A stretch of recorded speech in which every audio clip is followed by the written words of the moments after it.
what? 2 nations are in thy womb. 2 what? Nations are in thy womb. Sisters and brothers, this is the deal breaker right here.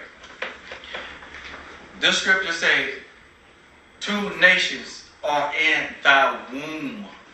We got to understand, sisters and brothers, that when the Most High speaking of a womb, He's not speaking of a womb.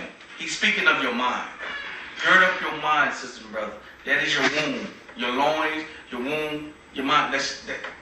2 nations are in thy womb. So at this time right here,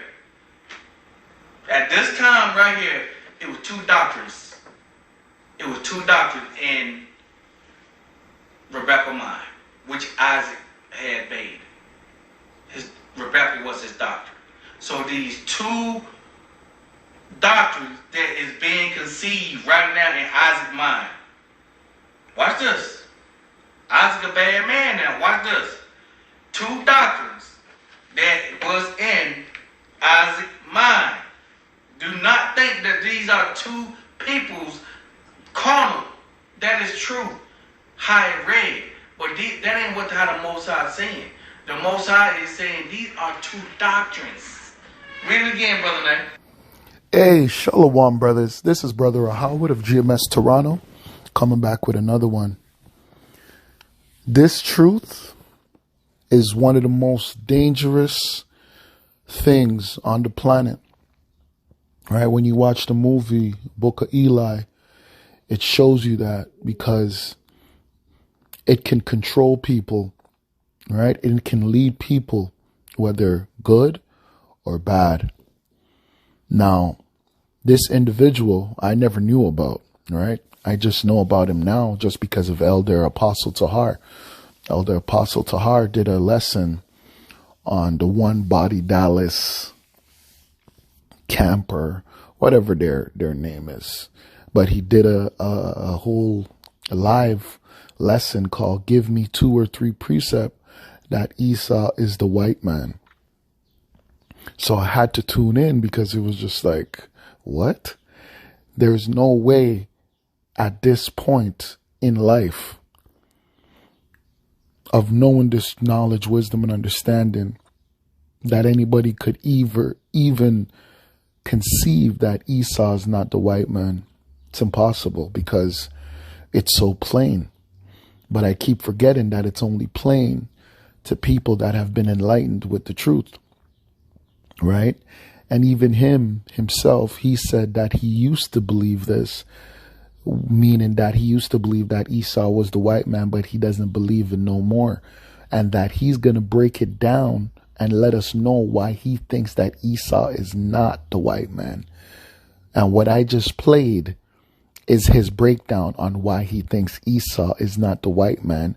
Because going back to Genesis 25, when Jacob and Esau were conceived, he's saying that they weren't conceived as people. Those were 2 doctrines that were being conceived. Excuse me? What? And this is these are the people that other people actually follow. That's how you know the scriptures when it says, if the blind leadeth the blind, both of them shall fall into destruction, man. Because this person is completely blind and this person is completely destroyed, man. And it's so easy to cut these people that sometimes you don't even want to do it because it's so embarrassing that people actually believe this. But hey, guess what? We still got to do it. Now, this is 2 Timothy chapter 4, verse 2. It says, preach the word, be instant, in season, out of season, reprove, rebuke, exhort with all long suffering and doctrine. For the time will come when they will not endure sound doctrine, but after their own lusts shall they heap to themselves teachers having itching ears. Okay. And what's this man's own lust? Trying to ingrain Esau into something that he could never be ingrained in. Right? Even when you go into the Zondervan Bible Dictionary and you look up Edom, right? It lets you know what the future of Edom, Esau is. There is nothing good that's going to come out of it for him because of his wickedness, right? He was made as a vessel for destruction, period. Okay, verse 4. And they shall turn away their ears from the truth and shall be turned onto fables. So that's why, even though I'm listening to this guy and I'm shocked, I can't be shocked because this is also a part of prophecy, right? This is also a part of prophecy. It says, but watch thou in all things, endure affliction, do the work of an evangelist, make full proof of thy ministry. So we do have to counter these guys with the truth, right? Even though I didn't want to do this lesson, even though I don't want to address somebody that's this low. I shouldn't even say low. I should say somebody that's this gone. You are so gone that you shouldn't even be addressed. You should be ignored. But the reason why you cannot be ignored is because you're using the most powerful book in the world and trying to act as if you are an authority to the book. So the men that are ministers unto Yahweh Hashem Yahushai have to come and they have to cut the madness and the foolishness that you are putting out there into the air and into the ears of people, man. Now, this is Genesis chapter 25, verse 19. Let's start at 19, because just verse 19 cuts this man's whole mindset and his whole doctrine. It says, and these are the generations of Isaac, Abraham's son. Abraham begat Isaac. Now, so according to this guy, Abraham begat an ideology, right? A doctrine. This is how wicked. It's not even funny. None of this is funny, but this is how wicked the mind of these people are, right? It says, and these are the generations of Isaac, Abraham's son. Abraham begat Isaac. Okay. And Isaac was 40 years old when he took Rebekah to wife, the daughter of Bethuel, the Syrian of Padanaram, the sister to Laban, the Syrian. Verse 21. And Isaac entreated the Lord for his wife because she was barren. Does that mean that she was without doctrine? Come on, man. This is talking about a generation. It's talking about being begat or being born, right? The woman was barren. What does being barren mean? She was unable to give birth. And the Lord was entreated of him, and Rebekah, his wife, conceived. But according to this guy's philosophy, she conceived doctrines, okay? And the children struggled. So what struggled? The doctrine? The doctrine struggled within her. And the children struggled together within her. And she said, if it be so, why am I thus? And she went to inquire of the Lord, and the Lord said unto her, 2 nations are in thy womb, and 2 manner of people shall be separated from thy bowels, and the one people shall be stronger than the other people, and the elder shall serve the younger. So we already know what it's talking about. We know it's not talking about doctrine because it actually explains what it's talking about. People. One is going to be older, one is going to be younger. How? Because one is going to be born first.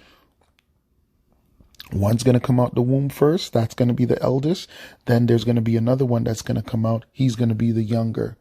Okay, verse 24. And when her days to be delivered were fulfilled, behold, there were twins in her womb. It's still not talking about a doctrine. It's letting you know what it's talking about. Verse 25, and the first came out red all over like an hairy garment, and they called his name Esau. What does Esau mean? Esau in the Hebrew, which is Ishashua, which means wasted away is he. What was wasted away? His pigmentation, just like you Caucasians. You Caucasians, your pigment is wasted away. It's not that white people don't have melanin. They have not less. They don't have a lot of melanin, right? It's very little that they have, right? Which means that they have no defense, because that melanin is also a defense of many ailments. And it's also a defense also from the sun, right? Which is why you Edomites get sun cancer, man. You have no defense. Okay? Verse 26. And after that came out his brother. We're still not getting any inclination that this is talking about doctrine. Right? It said twins. It says brothers. Right? It's letting you know how one looks. What doctrine comes out red and hairy?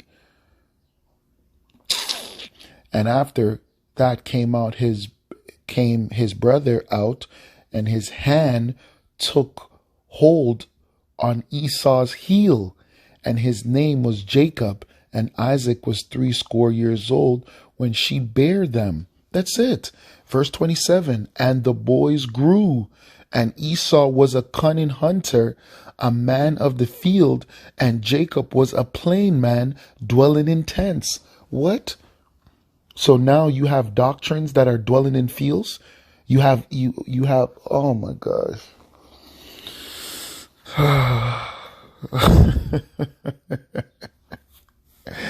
This is complete madness, man. Doctrines. Read it again, Brother Nate. And the Lord said unto her, 2 nations are in thy womb. 2 nations are in Isaac's mind right now, sisters and brothers. Read. And 2 manner of people shall be separated.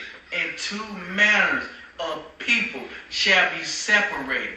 See, these 2 nations, carnal, spiritual. These 2 people, carnal, spiritual. Read. From thy bowels. From thy bowels, telling Isaac, you gonna know how to cycle carnal and spiritual. They're gonna be separated. But watch this, sisters and brothers. Everybody think these 2 twin babies in Rebecca's womb, but they really not. It's an allegory. We just not read. It is an allegory. That's how you get into the kingdom, sisters and brothers. Breaking down the mystery of the parables. That's how you get into the kingdom. You don't get into the kingdom thinking that David slept with Bathsheba and stole Uriah's wife. That's carnal. What you learn from that is spiritual. That's another class. So now David never slept with Bathsheba. Oh my gosh. So why was he judged of the Most High? Why did the Most High judge him for that? If he never slept with her, where was the sin? There would be no sin. There would be no need for judgment upon him. David got judged for that. Oh gosh. Read. And the 1 people. In the what? Hold on. If David never slept with the woman, how did she get pregnant? What was she pregnant with?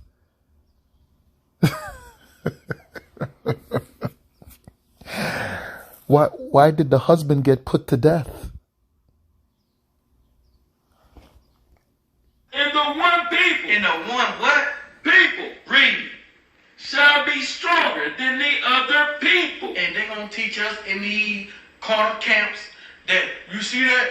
Michael Jordan, he's the best basketball player on the planet. Can't nobody outdo us in basketball. Can't nobody outdo us in football. Man, that is so carnal. That ain't what they're saying.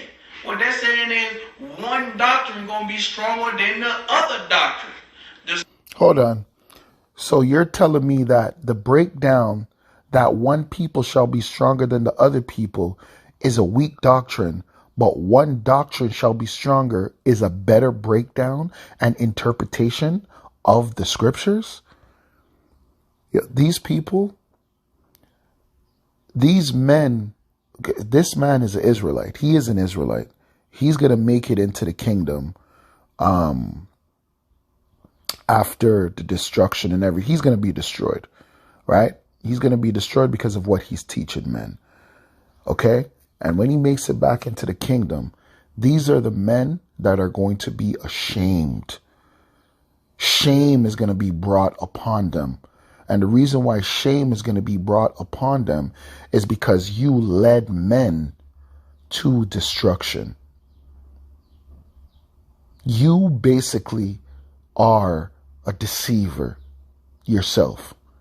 And you've deceived men, you've deceived careless and silly women, right? Which is their judgment, but you will be brought to shame because of this. Spiritual doctrine going to overcome the carnal doctrine. That's right. Read. And the elder shall serve the younger. And what? And the what? And the elder shall serve the younger. And the elder shall serve the younger. Y'all hear that, sister, brother? But before we get that down, I want to precept something right quick. Because I want them to understand how we got the spiritual law. Because spiritual became before carnal. Y'all got to understand this. It wasn't carnal before spiritual. God is a spirit. That's right. So let's go to Genesis chapter 1, verse 27. We in Genesis, sister, brother. I start over reading my Bible. So by me start over reading my Bible, Esau was one of those strongholds in my Bible. I got a lot of other strongholds. Inside it. 1 verse 27. It's the book of Genesis, chapter 1 and verse 27. Bring it up. So God created man. So God created man. Read. In his own image. God is a spirit in his own image. Read. In the image of God. In the spirit of God, in the image of God. Read. Created he him. Created he him. Read. Male and female. What? Male and female. He created male and female, sisters and brothers. Spiritual. Spiritual. Carnal wasn't even here yet. The word is spiritual. This guy's a bug out. This guy is reading and interpreting something that's plain. If he's creating male and female, he's literally talking about male and female. But you know what? Let's get some scriptures because this guy's a complete bug out. This is Job chapter 30, verse 1. And the reason why I love this chapter is because this is a historical fact. This is historical records and history of the Edomites and the condition that they were in. How do we prove that? We can prove that because today they themselves call themselves Caucasians. What does the word Caucasian means? Cave dweller. Why? Because they dwelt in the Caucasus Mountains of South Georgia, Russia. Okay? So this is Job 30 and 1. But now they that are younger than I have me in derision. So I guess in this guy's brain, this is talking about doctrine, the younger whose fathers I would have disdained to have set with the dogs of my flock. Why? Because you Edomites, you are what? You are you believe in bestiality or zoophilia. Verse 2, yea, whereto might the strength of their hands profit me, in whom old age was perished.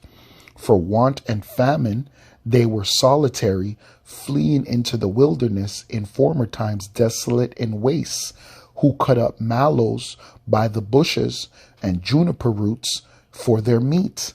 They were driven forth from among men.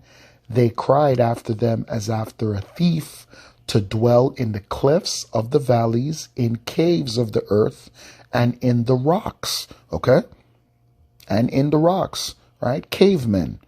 Among the bushes they brayed, right? Letting you know how low they were, right? Intellectually, because something that brays is a horse. So that means these Edomites didn't even speak a language. They brayed, which means that they weren't intelligent at all. They were low. They were at the lowest point of themselves as a people in life. Okay? Among the bushes they brayed, under the nettles they were gathered together. Verse 8. They were children of fools. That makes sense because they didn't even speak a language. So if you didn't speak a language, that means that you weren't intellectual at all. You were a fool. Yea, children of base men, they were viler than the earth. Is this talking about a knowledge? Is this talking about a doctrine? No, this is talking about a people. Verse 9, and now I am their song. Yea, I am their byword. Nigger, coon, spick, wetback, tonto, wop, without papers. I'm not talking about the WAP that the girl made the song about. It says, they abhor me, nigga. They flee far from me and spare not to spit in my face. Okay? Because they're in rulership now. These devils that were in caves are no longer in caves. Right? See? This is all you got to type in to find out about these Edomites. All you got to type in is wild man. Right? All you're going to see is bare image of Esau. Right? Look. This is so funny that they're showing an Edomite.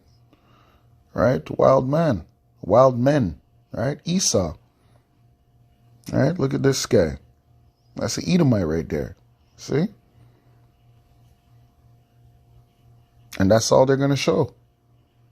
Right? Because this is their history. And they know their history. And they were very hairy. They were very hairy, man. They had hair all over their bodies, man. They look like a damn bear. All right? That's the Edomites. That's the history of the Edomite. And the Edomite child, the Edomite woman. Okay? They look disgusting. See? Look at them. See? Look. And look at this image. They shaved him. Right? But they know. Wild man. Right? Because they know. And look what they have in the background. Look. The mountains. See? They have the mountains in the background. Let me see. See? Look at the mountains in the background. Wild man. Now he's shaved, right? But you could tell that he was hairy. See, they're trying to tell you something, man. And then they have the mountains in the background, right? The same thing that they did with that movie, Harry and the Hendersons, man. Okay? So they know. Esau knows, man. He knows who he is. Right? Look, he was a damn beast. Right? This is 1 Maccabees chapter 1, verse 1. And it happened after that Alexander, son of Philip, the Macedonian, who came out of the land of Kittim, had smitten Darius, king of the Persians and the Medes, that he reigned in his stead the first over Greece. And this is history. This is not an allegory. This is historical. And made many wars and won many strongholds and slew the kings of the earth. And that actually happened. Alexander was a serious conqueror at that time. And he was an Edomite. And went through to the ends of the earth and took spoils of many nations, insomuch that the earth was quiet before him. Whereupon he was exalted and his heart was lifted up. Yeah, that's why he got the name Alexander the Great, right? Whereupon he was exalted. He was exalted. Verse 4, and he gathered a mighty strong host and ruled over countries and nations and kings who became tributaries unto him. That's historical. because that's what Alexander did. He allowed people to continue to practice their cultures, and he would leave certain rulers instead, as long as they became tributaries unto him, right? That's historical. And after these things, he fell sick and perceived that he should die, and that's historical as well. I think he died at the age 33, right? Verse 6, wherefore he called his servants, such as were honorable and had been brought up with him from his youth, and parted his kingdom among them while he was yet alive. And that's historical as well. He had 4 generals, and the kingdom was parted in 4. Okay. So Alexander reigned 12 years, then died, and his servants bare rule, everyone in his place. And after his death, they all put crowns upon themselves. So did their sons after them many years, and evils were multiplied in the earth. See, you heard what it says? And after his death, they all put crowns upon themselves. So did their sons after them many years, and evils were multiplied in the earth. Why? Because these people, these men, represented the wicked. Verse 10, and there came out of them a wicked root, Antiochus, surnamed Epiphanes, son of Antiochus the king, because that was one of them, right? Antiochus was one of the generals of Alexander, right? You had Ptolemy, you had Seleucid, you had Antiochus, and I can't remember the last guy's name, right? This is 2nd Ezra chapter 6 verse 9. For Esau is the end of the world, and Jacob is the beginning of it that followeth. This is not talking about a doctrine. This is actually talking about a people. Esau is a representation of you so-called white people. You're the end of the world, right? Meaning that your rulership is about to come to an end, right? That's how we know what time we're in. We're in the time of these Edomites, their last time to rule, right? Because they came back up again in power, just like it says in Revelation, right? It talks about the wicked, right? And that deadly wound was healed, right? And since that wound was healed and you Edomites came back into power, right, during the Renaissance period, all the way up to now. Right? And you've been ruling and you've been conquering and you've been deceiving. But guess what? It's your time to go down. And whose time is it to rule? It's Jacob's time to rule. Right? Through the power of Yahweh Hashem Yahushai. You're going to be taken down by Yahushai. Right? And then the 144,000 are going to reign alongside Yahushai. Okay?